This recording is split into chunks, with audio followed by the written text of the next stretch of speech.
नमस्कार। संस्कृति के उदाहरण के रूप में यदि हम पिछले कुछ दशकों और वर्तमान में देखने जाएं, तो कुछ लोग ऐसे हैं जिन्होंने भारतीय संस्कृति को अपने जीवन में उतारकर उसका गहराई से अध्ययन किया और विदेशों तक भारतीय संस्कृति का लोहा मनवा दिया, जैसे स्वामी विवेकानंद, स्वामी दयानंद सरस्वती, अरविंदो घोष आदि। और आज इन्हीं में से एक महापुरुष स्वामी विवेकानंद जी के जीवन से हम आपको परिचित करवाएंगे। धन्यवाद।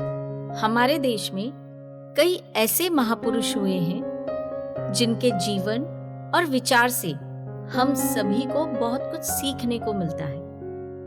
इन्हीं में से एक है स्वामी विवेकानंद। उठो, जागो और जब तक लक्ष्य की प्राप्ति ना हो जाए तब तक मत रुको। जितना बड़ा संघर्ष होगा, जीत उतनी ही शानदार होगी। ये बातें स्वामी विवेकानंद ने कही थी। स्वामी विवेकानंद का जन्म 12 जनवरी सन 1863 को कलकत्ता में हुआ था। उनके बचपन का नाम नरेंद्र नाथ दत्त था। उनके पिता विश्वनाथ दत्त कलकत्ता हाई कोर्ट के एक प्रसिद्ध वकील थे और माता भुवनेश्वरी देवी धार्मिक विचारों की महिला थी। नरेंद्र अपने पिता के तर्कपूर्ण मस्तिष्क और माता के धार्मिक स्वभाव से प्रभावित थे। बचपन से ही नरेंद्र को खेलने का बहुत शौक था, लेकिन उनके खेल आम बच्चों से बहुत अलग थे। वो ध्यान का खेल यानी मेडिटेशन गेम खेलते थे। वो ऋषि मुनियों की तरह चट्टानों पर बैठकर प्राणायाम करते थे। उन्हें देखकर उनके मित्रों ने भी ये खेल खेलना शुरू किया और धीरे धीरे इसे गंभीरता से करने लगे। एक दिन नरेंद्र और उनके मित्र मेडिटेशन गेम खेल रहे थे। तभी वहां एक सांप निकल आया। सांप की फुसकार सुनकर सभी दोस्त डरकर दूर भाग गए, लेकिन नरेंद्र ध्यान लगाए वहीं बैठे रहे। उनके दोस्तों ने बहुत आवाजें लगाई कि नरेंद्र वहां से भाग जाओ, पर बाल योगी नरेंद्र का ध्यान कहां टूटने वाला था। बच्चों ने गांव में जाकर ये घटना बताई तो सभी वहां पहुंच गए, लेकिन सबने सोचा कि अगर सांप को छेड़ा तो हो सकता है कि वो नरेंद्र को डस ले, इसलिए सब वहीं चुपचाप खड़े रहे। कुछ देर बाद सांप वहां से चला गया। उसके जाने के कुछ देर बाद जब नरेंद्र की समाधि टूटी तो सभी दोस्तों ने उन्हें सांप के बारे में बताया और उनसे पूछा कि क्या उन्हें इतनी आवाजें सुनाई नहीं दी।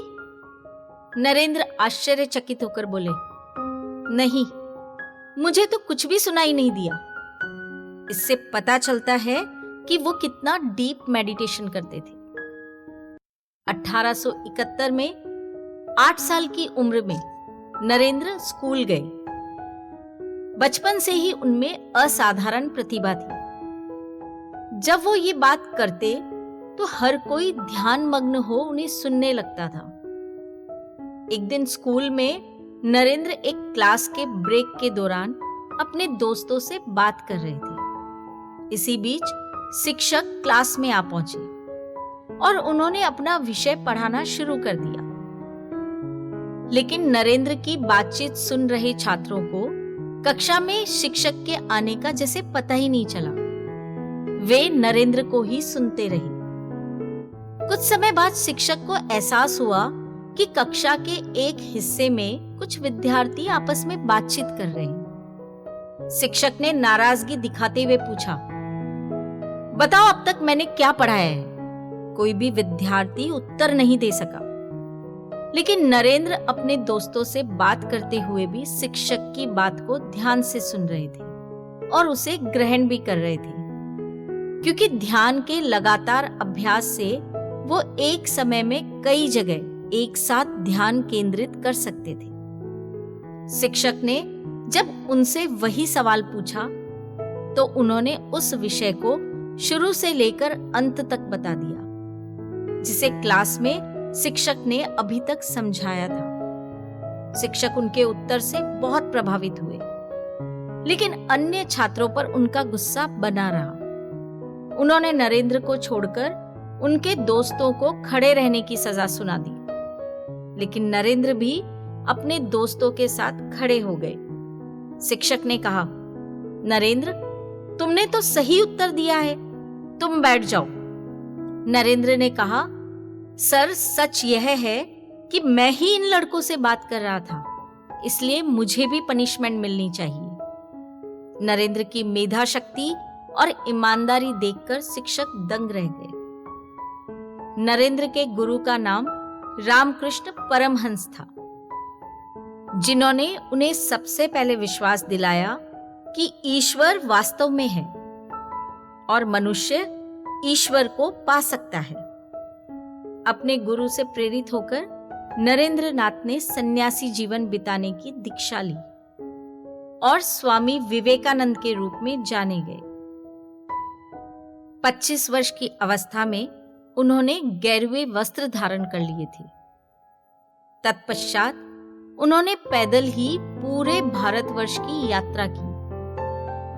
11 सितंबर 1893 को स्वामी विवेकानंद ने अमेरिका के शिकागो में आयोजित विश्व धर्म सम्मेलन में भारत की ओर से सनातन धर्म का प्रतिनिधित्व किया तथा भारतीय दर्शन और विचार को दुनिया के सामने रखा।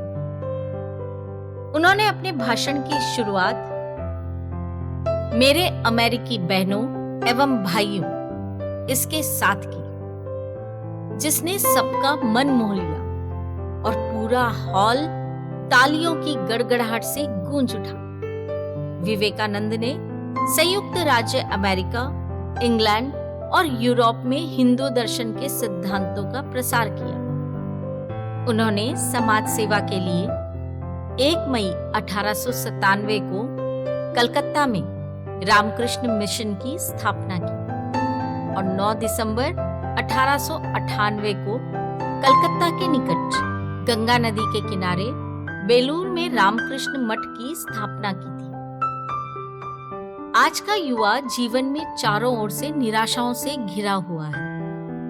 ऐसे में स्वामी विवेकानंद के विचार ही उसको कर्म करने के लिए उत्साहित कर सकते हैं और उन्हें महान कार्य करने के लिए प्रेरित करते हैं।